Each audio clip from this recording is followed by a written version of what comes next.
Let's Hello, go. and welcome back to another fun-filled episode of the Hammercast. I'm your host, Alex, the Hebrew Hammer Salkin, and joining me today is none other than Gregory Jamali. I hope I pronounced that correctly. Almost. Almost. Okay, Yeah, we'll almost. we'll we'll talk about that in just a second. Yes. Liebe Stark, which I'm sure you have seen on YouTube. He's all over YouTube. He's all over social media. He's very entertaining to watch. Really brilliant insights on kettlebell training. And I thought, well, you know what? I got to get him on the show. And so I was very fortunate to be able to do so. So we're going to be talking about a bit of his origin story, how he discovered the kettlebell, his approach, and what makes it unique and valuable, and a bunch of other fun stuff. And folks, I'm going to mention too, but before I begin, if you have not yet gotten my free 9-minute kettlebell and bodyweight challenge, now would be as good as, well, not now, but more or less now would be as good a time as any. Go to 9minutechallenge.com. You can get it. It is freer than the 4th of July. So you just go, put your name in there, get your copy. And the nice thing is it's designed to be done in conjunction with your regular training. So you don't have to put all that stuff to the side in order to benefit from it. So 9minutechallenge.com, and it is all yours. So Gregory, thank you very much for being here. Well, thank you for inviting me, Alex. Looking forward. Okay, now first and foremost, I always strive to be as accurate as I can, and I didn't quite get your last name correct. So tell me how Yeah. it is pronounced. Jamaili. Gemaili. Okay. Yeah, yeah. And it's Is and this and a the brand is Lebestark. Lebestark? Yeah, of course. Yeah. American. Now that I actually didn't Yeah. know, but Americans would be like, "What's Lebestark?" You know, they Yeah. say, "Oh, Lebestark." Like, what's really funny actually is I've told a couple of people about your hmm your channel, and they're like, "Oh, I've heard of that." And I was like, keep in mind his name is Gregory. It's not his name is not Liebe Stark. And one guy was like, "Oh, I'm glad you said something because I totally like if I ever talked to him, I would have just called him Hey Liebe." Lebe. It's everybody goes like this. Yeah, hey Lebe. I'm always say I'm Tony's brother. Exactly. Well, that's Yeah. why because Stark no, Stark means strong in German, correct? Yeah. Yeah. hmm Yeah. So now we're familiar, of course, with Iron Man. So we're thinking, Yeah. like, Yeah. oh, that Mr. has to be his Stark. last name. hmm Exactly. Exactly. Now we were talking a little bit before we started up the podcast. You're out in Switzerland, and hmm I've been to Switzerland once. I was in Zurich in 2015. I had a long layover, and I got a chance to kind of explore the city. And we were talking about punctuality because you were like extremely punctual in hmm being here on time, which was phenomenal. hmm And you mentioned that the Swiss are even more punctual than Germans. Germans have this reputation of being like extremely on time for everything. And I wanted to tell you this story because this my experience was that is 100% true. I when I was there, I went to a bar with somebody. He and I were on the same plane ride, and we had like the same flight going back to the States. So we decided to just hang out for a bit. We went to a bar, and I said, "Okay, I'm going to go back to the hostel, and I'm going to turn in." And so I walked around. I got a little bit lost, and I asked somebody. I was like, "Okay, I need to get to this tram stop. Can you help me get there?" And they said, "Okay, well, let's take a look." And he said, "Okay, you're going to need to go this street, that street." He said, hmm "Make sure you get there quickly because at 12:34 the tram Yeah. is going to be there." And so Most I said, definitely. "Exactly." And so I was like, "All right." Yeah. So I got there. It was like 12:32, 12:33. I looked at my phone. It says, clicks over to 12:34. Right then, turning the Yes. corner, the tram, and I was like gobsmacked. This is still one Speedy. of it was like one of the most amazing experiences I'd ever had. Oh, It was just funny. like, yes, so unbelievably punctual, and I very much appreciate that because I'm like a stickler for being on time, and I Mhm. love it. So I think if I didn't live in Nebraska, I might very well move to Zurich because I like the focus on being on time and Yeah, being yeah. accurate. I think it's also a matter of, and a matter of showing respect, right? Because it's time is such a valuable asset. So if somebody gives you your time, then just make sure maybe a couple of minutes earlier. I mean, this is not hard to do, right? Yeah. And the funny thing is, you're sharing the story from the tram stop in Zurich. I have a similar story from the UK, Okay. but completely turn around. It Yeah. was like, okay, so the train or the bus arrives at, I don't know what it was, 11:15. So we're there, typical Swiss folks, right? 11:13, we're there. And so it's like 2 hours later, Yeah, like and nothing SpongeBob thing. happens. And we're like, what? So yeah, it was an interesting experience in the UK where it's like, and then we asked people around, they're like, oh yeah, And even sometimes the bus is like, hey, what's up with us? And he just passes by. This I happened as well. Yeah, it's funny. I happened to me once in Jerusalem when I was still living there. I was standing at a bus stop, just yeah, and the bus comes up and blows past the stop, and I was like, "You got to be kidding me!" And this is like a summer day. I'm like sprinting to the next stop, and like I Yeah, just yeah. barely get there in time, and I get on. I was like, "Why didn't you stop?" He just like shrugged his shoulders. I know, like he didn't care, you Get know. in and shut up. Exactly, Yeah, exactly. it's I like was so this. mad, but there's no Wow. there's nothing that you could do about it because even if you complain, it's Yeah. not like you can go to the competitors. There are no competitors. There's I no love this. accountability. That and that's yeah. That's what happens when things are run by the state, right? So you can with taxes or with anything. And I realized this when I got self-employed. I realized like wow, if you are work, it's not a business. It's an institution, right? Yeah. State controlled. So well, they're not on time, and they answer your emails whenever they want. And what can you do? There's no competition. So Exactly. that's and that's a great analogy sometimes when I'm trying to study as much as I can about economics to grow the business, to understand that wow, when there's no competition and you're the only one rocking the show, and you have like the your white label, it's only you and nobody else, then of course the customer experience probably suffers. Right? Big time. There's Yeah. no incentive for them to do any better. And So that's why I'm and that's why I'm pretty proud of how things are run in Switzerland. I mean, absolutely. it's all almost universally the same when I think you have a state-controlled system that it's not the same as if you have a private-owned business because Hmm. the incentive is completely different. But still, in Switzerland, it's yeah, everything's kind of tuck, tuck, tuck. That's how things work here, and I, yeah, I love I it. love it. I love it too. Yeah. That's yeah. I gotta give my kudos to Switzerland. Great country, very nice people. Um, yeah, and extremely punctual, which I just like I said, you mentioned time is a very valuable resource, Yeah. and once it's gone, Mm-hmm. it's gone. So they Mm-hmm. appreciate that for sure. Most Now, definitely. now I'm curious. Now we were talking about this a little bit before too. Uh, I want to know. You talked about now you own your own business. I'm sure that at some point you were maybe employed somewhere else, and then at some point before that you were just kind of doing it for fun. And so the further back we look, the murkier it is. And I want to shine some light Mm-hmm. on your origin story. Everybody likes Mm-hmm. to know like where Where they're their coming from. Mm-hmm. favorite person comes from. And so I'm very curious. How did like what was your early life like? Were you really into sports? Were you really into physical activity when you were younger? Like, how did you? Was it something you discovered when you were older? Tell us a little bit about that. I was generally all into music. Mm. Yeah, I tried to make it for. I think I've spent 15 years trying to pursue a career in music, and I think I've gotten to some places. It even took me to the States. We talked about it earlier in 2012. I was part of maybe you remember this Red Bull Stratus, Oh where yeah, the guy jumped off from space. Maybe you remember this. It was a I do remember that actually. was a big happening. I think it was the first time YouTube went live, the first time ever. Wow, YouTube went live. That was 2012. That was that event, and I think they had, in the first event they had 1.5 million tuning in, and then on the second event it was like 3 million. It, wow.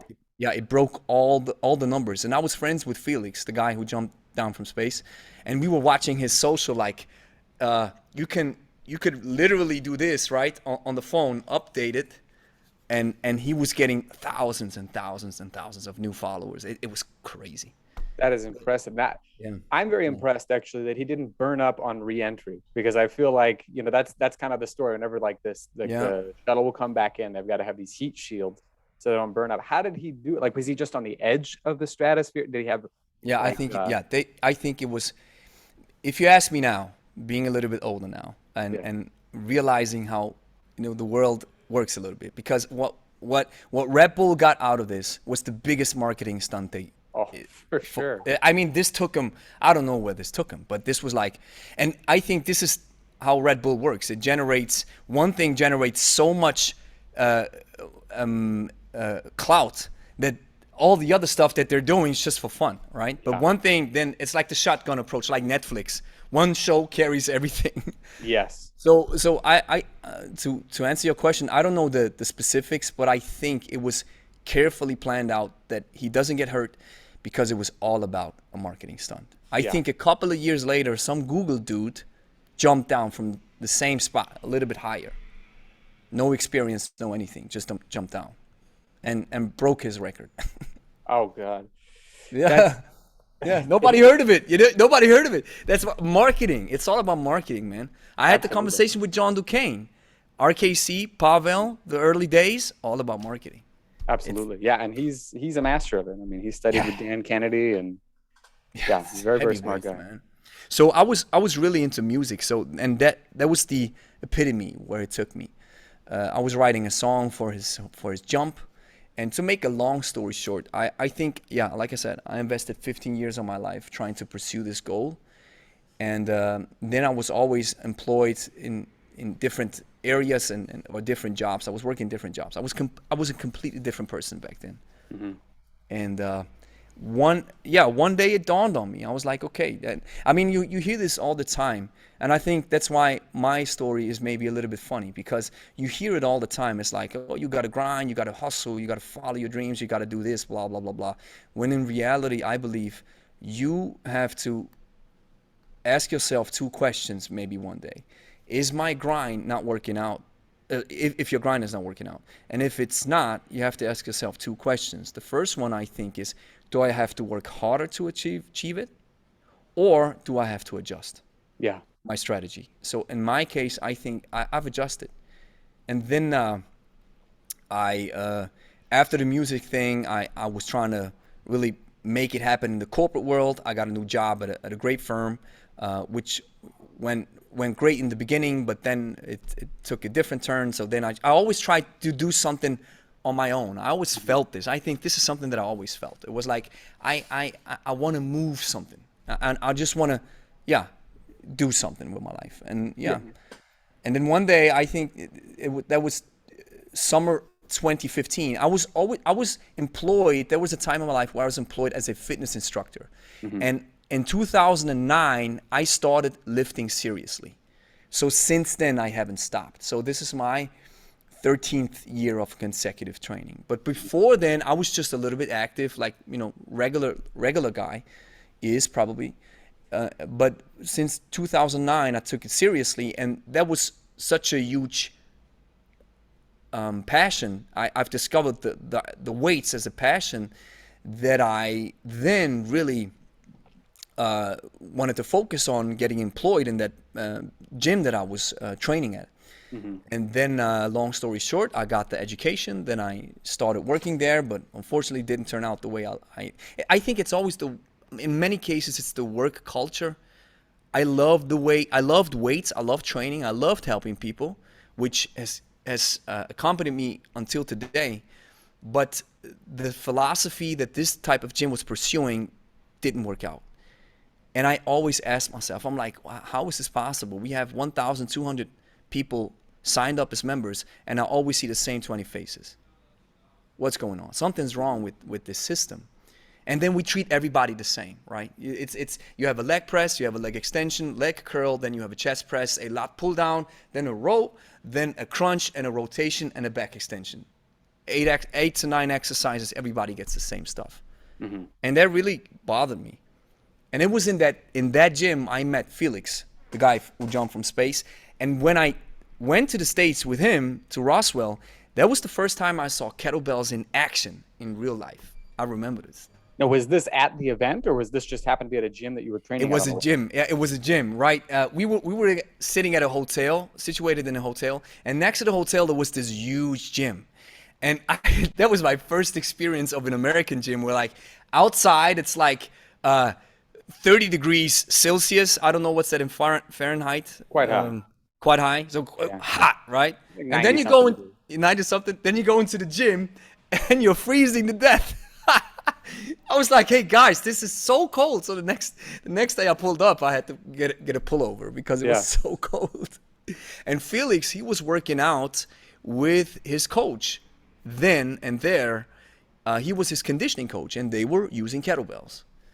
And that was I heard about kettlebells, and I heard about Steve Carter. I can't remember quite. I think I've heard about Pavel. Everybody heard about Pavel, but I think Steve Carter was something that stuck with me more. And then, yeah, the rest was then in 2019. That's when we take a big jump forward. Then when I got self-employed and everything. Yeah. Yeah. It's interesting that you mentioned these figures, because I remember early on, for me, it would have been roughly the same time. It was about 2008. And, you know, I remember watching some of Cotter's show reels, you know, where he's doing like jumping pistol squats, or, you know, he's doing, and, you know, I read about him in The Naked Warrior, and he's doing pistols with like a 32 or 232 kilo bells. It's massive, you know? man. Yeah. Unbelievable. And then, of course, you know, Pavel's this legend, and you know, just doing all these insane things. And so you see this new piece of equipment. It's not really new per se, but to you it's new. And you're like, look at the possibilities here. So when you saw this, and then you're thinking back to, okay, well, these people are doing all these machine exercises, something doesn't seem right about that. Did it click for you then that, you know what, this might be the thing that people actually need? No. The thing that really clicked was in the gym, we're treating people the wrong way. We give them bodybuilding exercises.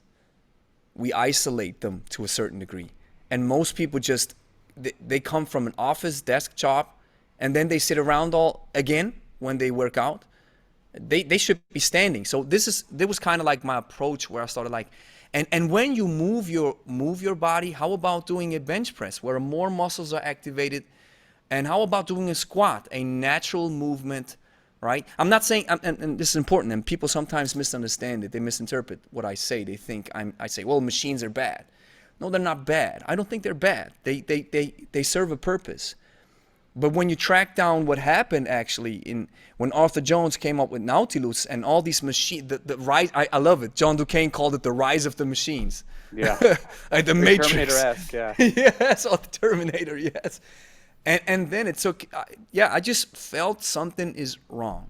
But it didn't click with the kettlebell back then. But what clicked was we came back from the States, and then I was trying to do swings with dumbbell plates. Of course. With weight plates. But the boss of the gym then prohibited me of doing this type of exercise. And I was like, why? Yeah, this is not this philosophy, blah, blah. But I think I just realized that I don't think the typical gym fitness structure is not really there to really help people. It's more of a business model where we have, listen, you do all these machines, I can employ people who don't cost me a lot of money, and just do it. Yeah. Right. Yeah, it's interesting you point that out, and especially you think that the machines, the model is designed to get people in, and or not really to get people in, it's to get people paying. And very few people are actually going to come in, and then when they do, that's what it is. You just put them on this assembly line. Okay, here you do this exercise, and then you do this one, and then this one, and then you push them out the door. I think the big thing that I noticed, because I use machines periodically, I've used them, you know, now and again. And they like you said, they serve a purpose. They have a place. I don't think that for most people they need to be the number one thing to focus on. But the biggest issue that I see, in addition to, you know, they're doing movements that are isolated from their body's natural moves, they're usually sitting down to do all this stuff. It's like they don't sit enough during the day. They're not sitting in the office for 8 to 10 hours a day. That's exactly what I'm saying. Yeah. Exactly. Now, so that was kind of like the realization where some and another thing that's completely wrong when I was working there. I mean, and I have to admit, I was younger back then and I was stupid back then. So that's just a plain fact. My character has developed since then. So I did some stupid stuff, but I always had some kind of I was I think my parents raised me well. So in that gym, I was always the guy who wanted to help people. So I was always on the floor, and I was always there where people needed us the most, and that's when people are handling free weights, right? So I was always in that field. So I was all over the place, and I was always yelling in a funny way. So I enjoyed it. And the funny thing is, when I opened up my own gym, people remembered. They were like, yeah, of course, you're that guy from yeah, of course. So that stuck with people because I loved it. But in that corporate structure, the idea was shut up, stand behind the desk, and get some contracts in, but don't make a lot of noise. You know what? I remember hearing once actually somebody was saying, um, I wish I could remember the source of this, but like he went to get a job at a gym and they asked him, what is your, okay, so if you work here, what is your main job going to be? And they said, "Oh, I'm going to train people. I'm going to help them get in shape. I'm going to help them, improve their lives." They're like, Hmm. no, your job is to get people to sign up Yeah. for year-long contracts. And I don't think he got the job. They were just like, he doesn't Yep. fit what we want, And so it's Yeah. true. They just want people who can get people in, sign them up. Um, Exactly. and then yeah, then they just don't show up. Like you'll notice that they never stop selling gym memberships, but No. they have a limited amount of space. So that tells you It's how you stupid. want to Yeah. run. Yeah. 1,200 people. You're selling this amount of ticket, and no warehouse is able to house these people if they should ever show up. So that just goes to show that it is a broken system. Yeah. And the funny thing is, you mentioned that the guy was told your number one job is to sign up contracts and contracts, yeah. And the number two job is to clean the machines. Of course. Yeah. That's what you're doing. You are cleaning stuff. You are the dust fairy. That's what Yes. you are. Exactly. And funny things now that I'm talking about it. Wow, I would have never thought that I would forget this. But I actually had a lawsuit with my ex-employer then. And Really. it coincided. It was at the same time I was opening up my own gym. And I remember I got this lawsuit, and it was a serious one. So I had to go to the cops. Was everything. But thank God, then we didn't have to go to court. But they were, because, like I said, I was a little bit of a rough dude back then, and I was a loud guy. So I was writing some blogs about that business. And as far as I remember, when I look back, I think I wasn't disrespectful, but I was just saying what I'm telling you now. But Yeah. maybe I threw him the occasional elbow bump. Elbow. All right. All right. Yes, the occasional punch, right? So then I remember the CEO. He wrote me a letter and he said, "Hey, you better stop this now, my man." And I was like, "Yo, what you gonna do?" And then a couple of weeks later, his lawyer's like, "Nah, you gonna stop." Yeah. And I was like, "Oh, okay, now I'm gonna stop. Please excuse me." But then it was too late. So the lawsuit was running, and I had to pay 6,000 Swiss francs in fees to Wow. cover the lawyer from them. And at the same time, I was opening up the gym. And I remember I was on my balcony where I was living, and I had the laptop open. It was a beautiful sunny night, and I was sitting in front of the laptop. I was like, "Okay, you got to pay 6K, 6Gs over there, but the new equipment is going to cost you 3.5K. What you going to do?" Well, just do it. Boom. And I ordered it. And I told myself, you're probably going to look back at this and you're going to laugh about it. So I took my lessons out of this, because when you are, at least in Switzerland, I don't know how it is in the States, but in Switzerland, I am a personal trainer. I'm in the fitness business. So if I criticize another fitness business, this could be slander, I think, is the Yeah. English. Yeah. Yeah. All right. So yeah, that's how I learned it. Wow, that was funny. You gotta have a trial by fire, just like how you have to kind of learn the first time you try to swing a kettlebell, you're like, oh, I'm not ready for this. Yeah. And then likewise, you just speak your mind about your experience, working at Yeah. a big corporate gym, and Yeah. you got a lot of lawyers and you may not. And they, Yes, you may their not. whole yeah, their whole Oh yes. purpose is to make money. They're gonna make it one way or the other. So Most definitely. And I remember one thing. I was in front of the police station. So I was in that police station with the cop in front of me, and with I was the defendant, right? No, really defendant yeah, or the defendant accused. I was the one who was causing the ruckus. So am no, I I think you're the? the defendant. I think the plaintiff is I'm the the. one who's bringing the case. Okay, okay. So the Yeah. guy was sitting next to me from the gym, and I remember him telling me, I'll never forget this. He looked at me dead in the eye and he said, "Hey, Gregory, you know what? We have a lot of money and you don't." And I couldn't, that's like, yeah, it's David versus Goliath. Well, in that case, David's hands are tied behind his back. Exactly. And yeah, there's nothing you can do. But I learned this. I learned the hard way. But I think it's. I just recently watched a video of Joe Rogan where he was asked how did he handle the criticism that he was facing. And he was like, well, you know, when you survive it, it makes you, it sounds so cheesy, but it's actually true. You are growing. There are lessons that you can take out of it and then grow from it. And yeah. And now that I almost forgot it. Yeah. It's just become such a part of your past. It's like been a stepping stone. And everything you're doing now is probably Exactly. just so light years ahead. Yeah, yeah. And I think importantly enough is I'm not bitter about it, Yeah. right? Because I look at it and I know I was part of the problem too. I can't just run around and say they were the stupid ones. I was stupid as well. Yeah. So I let it go. I said, okay, now, yeah. And yeah, here we are Yeah. now. Yeah, and I bet you anything with something like that too, you start to see like, okay, you know, I can see that I've got like if it had just been like a former, I don't know, let's say like a former trainee there writing that stuff, they probably wouldn't have cared. They're like, whatever. But they see you Yeah, and yeah, you know probably. your power, your influence. They see you as like you're David when he's still living in Bethlehem. He hasn't yet become Yeah, king. not So yet they're in the like, palace. Yes, exactly. We gotta stop him now. exactly. But Yeah. you have gone on to go to this Hmm. palace, and you know you think we know about you bring up the David and Goliath thing. We know about David primarily from that instance where he's got to go up against the Goliath, and in this case, like the story wasn't exactly analogous because you didn't win the lawsuit, let's say, which Yeah, I lost might it. have Yeah. made it more analogous, Mm-hmm. Mm-hmm. but you've gone on to succeed probably wildly beyond what your former employers have, and so you've got a very successful business now. You got a huge YouTube channel. What are some of the other lessons that you've learned in addition to this? The lawsuit lesson. Like, what are some of the other things you've learned in terms of dealing with people in a way that you wanted to see them dealt with at the gym to help them, rather than the way that they normally get handled when they go to a gym? Yeah, man, it's just treating them on an individual basis, Mm-hmm. treating them like human beings, man.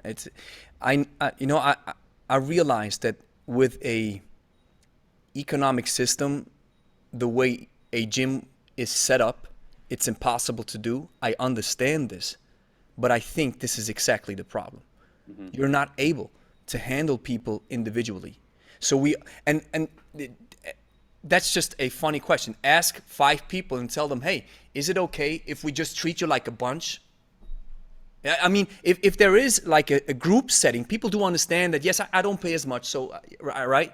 But when it comes to, even in the group setting, right? We have small groups dedicated with me. It's maximum 6, maximum 8 people. And if you have this continuous flow of people who do whatever they want, we talked about it in the last podcast. I think, yeah, it gets people to move, which is great. Mm-hmm. But from my perspective, it doesn't help. And what I really realized now, being self-employed, and this is my 7th year of business, and what I'm really proud of is we survived COVID. I mean, every business owner in the fitness genre who survived COVID should walk around and carry this like a badge of honor, Mm-hmm. because we just survived one of the biggest crises in our business or in our niche. But what I really realized is empathy and love and listening to people, man. This goes a long way, man. People forget that, and I couldn't agree more. Like, you really have to listen to what the people say, what people will say versus what they actually mean when they come to Oh. and they say they want to get in shape are very different. Like one of the things I've noticed, I'm sure you've seen this too, is people say, I just want to feel better. I want Mm-hmm. to, I just don't want to be so sore when I wake up. And that might be true. Mm-hmm. But the other thing is like, well, there's probably other stuff behind it too. Like, I look in the mirror and I don't recognize myself anymore. It's been Mm-hmm. 20 years. Mm-hmm. I used to be so fit. I used to be so in shape, Mm-hmm. or I want to look better naked. That's another big one. Or I want my wife and my husband to look at me the way that they used to. These are Mm-hmm. things that they're not going to tell you right out of the gate. You have to Mm-hmm. listen. You have to be a part of the conversation going on in their head all the time. You Yeah. have to be willing to listen to them. And when they come in, they have to know that you're going to be able to train them in such a way that they feel like, number one, they are being listened to. Yeah. Number two, they can see that they're actually making some forward progress. Mm-hmm. And number three, that when they leave, they know that when they come back, it's Mm-hmm. going to be even better the next time. Yeah. And I think even empathy is such a huge thing. I mean, Oh yeah. if you are working with people one on one or in a group setting, and you know they feel completely disqualified standing next to you when you show an exercise, for example, right? And then they're like, oh, this looks so crazy and wild and stuff. And this is one thing, especially if they're not used to moving. And I just had a conversation with Angie today. I was like, because I had a conversation with James Ross. He's from Melbourne. In the morning, I had a podcast with him. It was awesome. We were talking about the snatch. And then he said, as you know, as a coach, you have some people who are kinesthetically gifted. They move well instantly. Then you have people, they take longer. And I would even take it a step further. You probably also meet people who are older in their life. And let's just say they haven't moved for the last 45 years. And you maybe have to accept the fact that they'll never reach a certain level, or they never reach a form or a proper hinge or a proper squat in their life. It's just fact, and it's totally fine. They don't have to, right? And empathy, I think, is such an important part of the game, because then you always tell them, when people look at what we do, and we always hear the same thing. It's like, wow, the way you move, and wow, the weights, and blah, blah, blah, blah. And I always say the same thing. It's only practice. It really boils down to practice. I'm just willing to do this type of movement until I die. Yeah. And I've already done 10,000s of these. That's why it looks, I've just formed a powerful habit. And you can do it too. There's no magic. All right? So, and if you're able to communicate this to people and they feel that you really mean it, I think that's a game changer. Absolutely. And on a business side of things, now that what I really learned is people pay anything. It's not about the price is too high. It's only the value is not enough. Mm-hmm. Exactly. That's what. Yeah, I'm very happy that's you what I said truly this, because believe. I know there are going to be business owners listening to this, and they definitely need to hear this. A lot of people, I mentioned Dan Kennedy earlier. I was reading something that he wrote a couple weeks ago, and he said, in the absence of any other unique value or service that you can offer people, then people are going to default to price consciousness. But he said most people don't buy on price consciousness. I mean, there are people for whom they're like, no, I'm only looking for the cheapest thing, Yeah, but yeah, they're a yeah. minority. The majority of people are happy to pay more if they know that what they're going to get out of it is going to be worth the price. And that is something, I mean, that's one of the reasons why, going back to what we talked about with gyms, so many of them, at least in the US, we've got a lot that, they'll charge $10 a month. And you're like, oh, you can come in whenever you want. They know people aren't going to come in, Yeah. like the $10 is so that they can get their revenue in every month. But Yeah. that is something where there's a low barrier to entry, but there's very little actual entry. People are just, letting the money be deducted from their account. But if you're charging significantly more, and people are aware that there's going to be a lot more work being done with them on the part of the trainer, they know that they're going to be treated as an individual, and that their concerns are going to be addressed, and that they're going to be helped out. Yes, people are more than happy to pay for some seriously good value, and that is something that I think a lot of people forget about. Yeah, and you just have to make them understand that this value that they're getting in comparison to the gym membership is there. And if they don't think it's worth it, it's totally fine as well.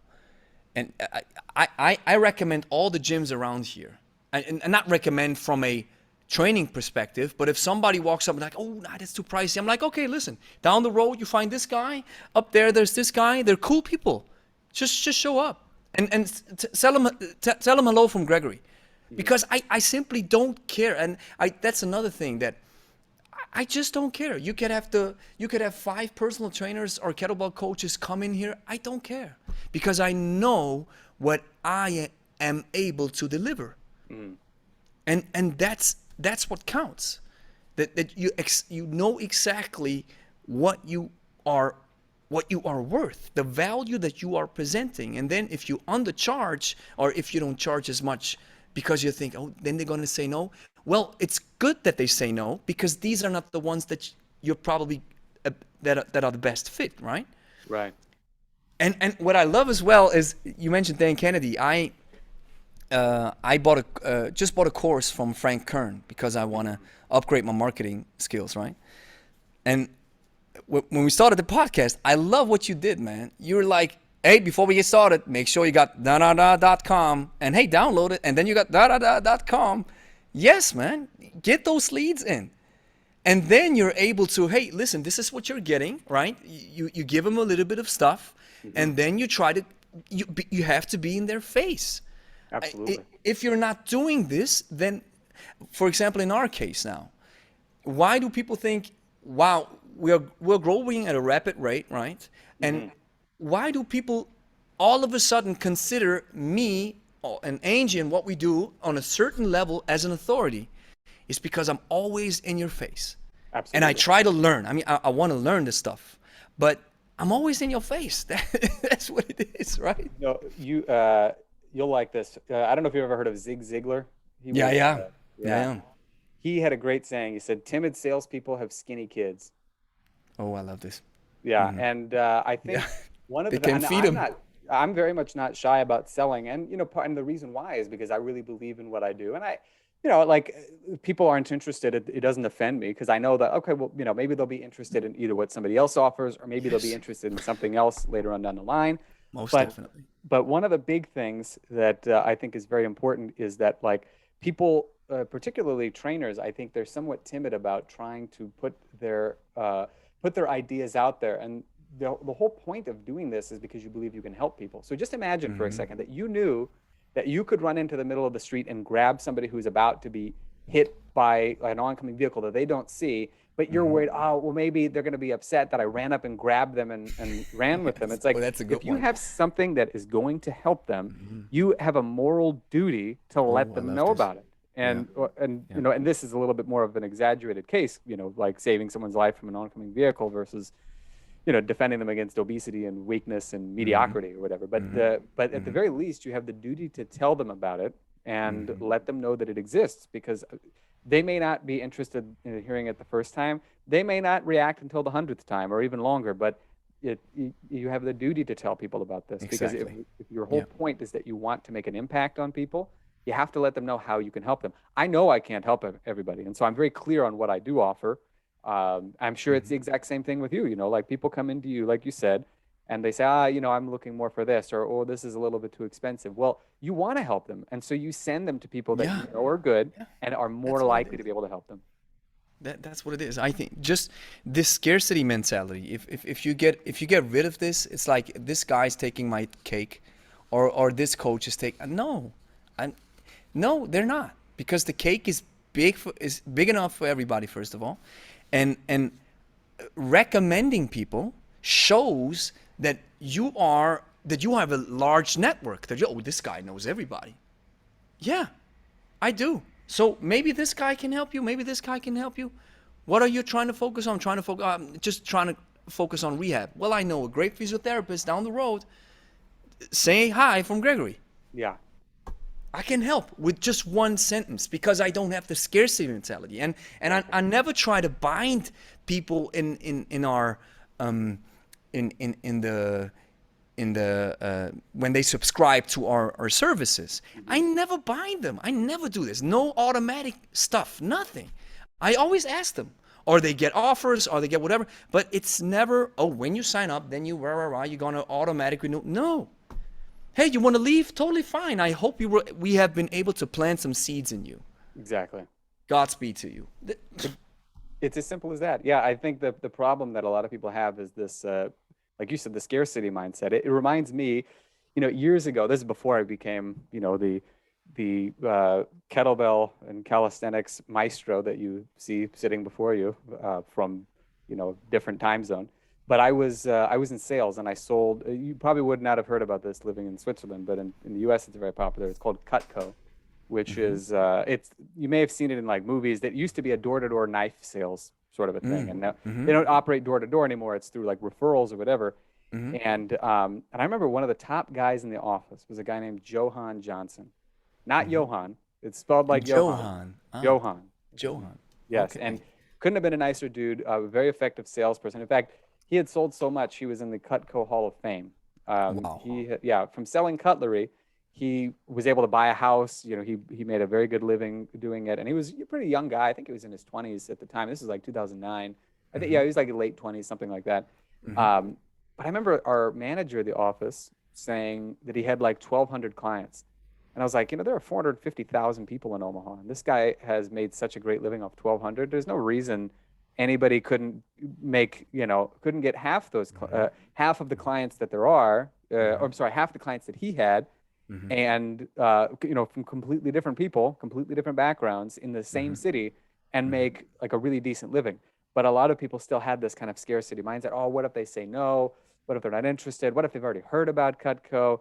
You know, and it never bothered the guy. He would just, he would make Just his calls, he would show up, yeah, and he did great. yeah.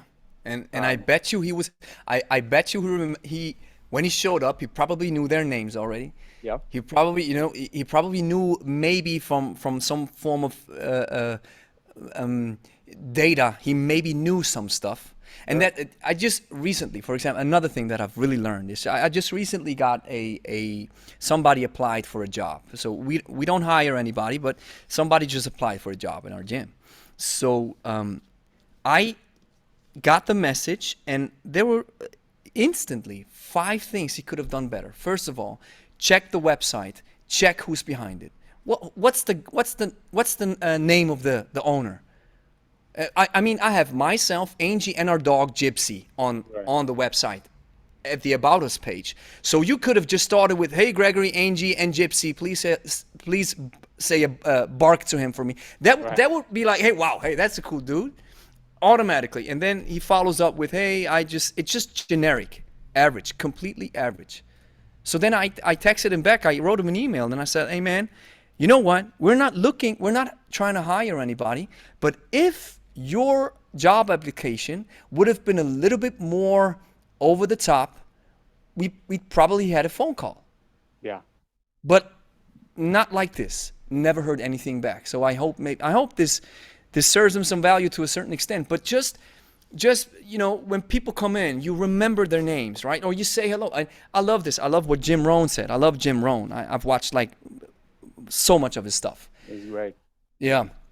He's also Zig Ziglar in that lineage, I think. Oh yeah, So yeah, Jim Rohn said, "Hey, if you want to develop an over the above average lifestyle, have an above average smile." That's how you get started, right?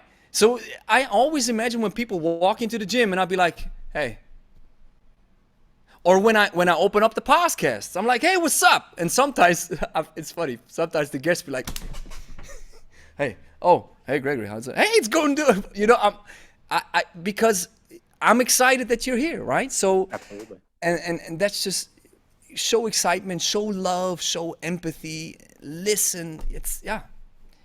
Yeah, and then It don't cost funny thing, anything. yeah, it doesn't cost anything. And funny thing is, you don't even have to be the expert.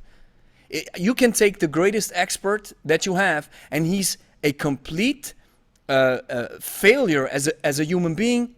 He's gonna have no business. And then Yeah, you have the guy next to him or the gal next to him, half of the knowledge, but 100% more human social skills. She or he's gonna win. absolutely, absolutely. There are definitely some people whose names I don't mention. I'm not going to mention because I don't want to be in front of the docket like you were having somebody say, "Hey, we got a lot No. more money than you." But there are some people that I can think of in the fitness industry who actually I think they have succeeded in spite of their personality and not because of Oh it. yeah, And it's I possible. think Yeah. it is definitely not the kind of thing you want to emulate, because the reality is that your people want to be around people who want to be around people. You know, like if you're Yeah. curmudgeonly and you're short tempered and you're brooding all the time, Hmm. um, you're going to end up either attracting people who are like that, which is going to make your attitude worse, Yeah. Hmm. or you're simply going to push people away, and you're never going to see any real Yeah. success. You have to be kind Yeah. to people. You have to be understanding. You've got to be welcoming. And I think most importantly, like you said, you can't let them feel like they have to be trapped when they're around you. Like you said, you know, you don't really worry about Just trying to be get people open, man. sucked into like something where Yeah. it's impossible to get out. They've got to feel like they're there by their own choice, Yeah. and that they want to be there. That's going to get you the better buy-in, Most compliance, definitely. and training, everything. And But funny thing is as well, I had a call with just recently with a supplier, and then we were talking about maybe that we were going out for seminars to CrossFit boxes in mm, Switzerland, and he said, "I'm not sure about it." I said, "Why?" He said, "Yeah, it's probably they. I can't speak for them, but maybe some of them will believe it's competition." And I'm like, "How is this competition, man? What? Because maybe we are the experts when it comes to kettlebells, and they're not." If it's that case, then okay, I understand it to a certain degree, but on another level, you bring in somebody who really knows what they're talking about, and then your community gets a lot of it, and you're like, hey, I love this, man. How about we do a collaboration? And I know I tried to collaborate with many people, and it unfortunately in many cases it didn't work out. That's just I think that's a fact of being a human being. yeah, But I never stop trying to work with people who are go-getters as well and who want to move something or just being open to business. And then I don't care about the money at first. It's like, hey, let's just move something. The money takes care of itself if you are if you put yourself out there and that's what I'm learning right now. The marketing skills, the strategy behind selling, and you have to have this down pat. But if you bring the persona first, I remember I just brought this persona. I developed it because I had to change. I realized this. Years ago, I wasn't like this. I was more like, all right. So I changed this, and then all of a sudden, business changed. People were like, "Hey, I like this dude. Hey, he listens. He's not breaking me down when I have a bad day or whatever, right? It's just be, helping people, being a good human being. That's what absolutely. it is. Absolutely. Yeah, I couldn't agree more. And like I said, it doesn't cost you anything to be polite to people and to be Yeah, helpful. And yeah, again, if that's what you're in the business for, that's what you should be doing in any case. So, hmm and the really fun thing about this conversation is that I think this is the kind of stuff that you don't hear a lot talked about in podcasts. A lot of it's the technique stuff and what have you. And I think all that's very important. But yeah. from a It business is. standpoint, from the standpoint of actually making an impact on people's lives, I think there are a few things that, let's say, budding personal trainers or gym owners, Yeah, fitness professionals of any kind yeah, could glean from this conversation. And I think number one is that you've got to be welcoming and you've got to listen. You've got to be hmm not just in the conversation that's going on in their heads, the stuff they're hmm not telling you about, but you've also got to be willing to talk to them on a day-to-day basis, find out how they're doing. I'm sure you've noticed this. There have been many times when I've worked with people, and it's like the first 10, sometimes 15 minutes of the session is, they're venting their frustrations about, work life or how they've got this new Nine, project they're going to do with. 99% of the time, people come in and, hey, how's it going? 99% of the time, Yeah, people don't really feel well when they come in. But hey, they made themselves come. So then that's already excitement from me. I'm like, oh, you don't feel as I don't know. I'm always like, that's a great opportunity to move. Or when they come in, I'm like, oh, I'm so mad. I'm like, that's a great opportunity to move. I'm tired. Oh, that's great. I'm always let's lift some why? weights. Yeah, just lift some weights. And what happens most of the time? Afterwards, what happens? They feel better. And Exactly. and and what I really believe is when they know how you are able to make them feel because they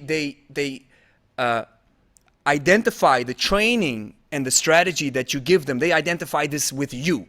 They just know kettlebells. In our local area, kettlebells, it's Gregory. It's Leverstock. Hmm. They don't think about Pavel or stuff. It's local. They never heard of kettlebells before. Exactly. So it's like, that's me. That's me. So I know what the kettlebell gives them and how it makes them feel, but they automatically identify this with me. So then they walk around saying, I love this, man. He just, when you're done, his workout, the way they do it, when in fact it's the swing, the clean, and the press, right? I mean, yeah. But they know how you made them feel. So that's why they Exactly. come back. It it's The reality. And of course you give them results. I mean, that's another thing. But the feeling I think is powerful.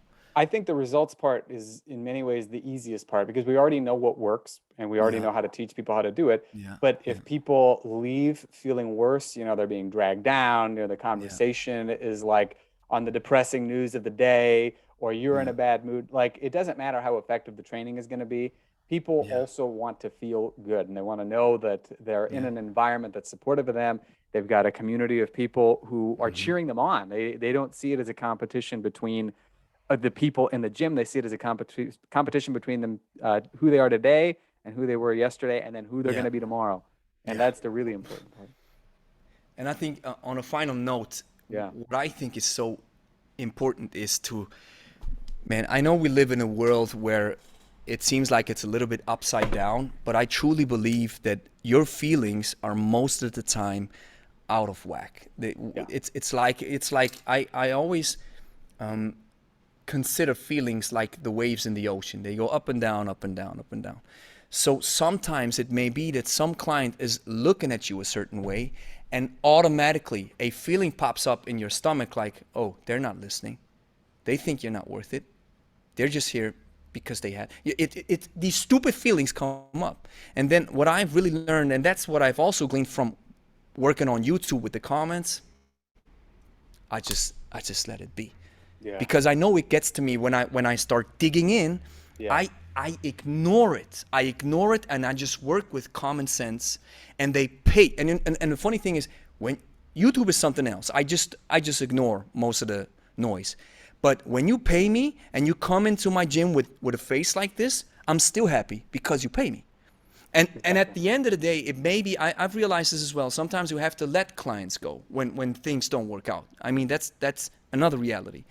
But being able to always be the same, people love this. When they know this guy is always the same. Whether it's raining, whether it's sunny, whether he has I mean, I had a huge family thing a couple of months ago, a huge family emergency. But I was the same in the gym because I cannot transfer this to my business or to my clients. And when COVID hit, I remember when everybody was complaining in the fitness industry about, oh, the state is supposed to pay us. And I'm like, no, I'm supposed to take care of myself. Yeah, but they're forcing us to close. I know, but we can't do anything about this. So the only thing that I control is in this little bubble, my sphere, and that's where I put my energy in. Exactly. Right? You can't control the waves, but you can control where you throw the stones. Oh, that's a good one. Keep this in mind, folks. Gentle listeners, this has been an excellent, excellent podcast. Long time in the making, because it was about a month ago we started talking about doing, or we talked about it several months ago, and then a month ago I reached out, and so I'm glad we were able to finally get here. I want people to follow you online. What's the best way for people to get in touch with you or to follow you online? I think the best way is YouTube. YouTube. You just hit YouTube, you type in kettlebell, and then you probably see my face somewhere. Very, very likely, yeah. I think that works best. If I say it's leberstark.ch, that's the website, and I think just go on YouTube, type in kettlebells, you probably see us down the line. Good. And folks, you can check out in the show notes or the description wherever you are watching or listening to this from. You're going to be able to find his information. Highly recommend you check him out. A very entertaining guy. Very vibrant hair. I should also mention that. That's totally worth mentioning. Just got it today. Yeah, I was gonna.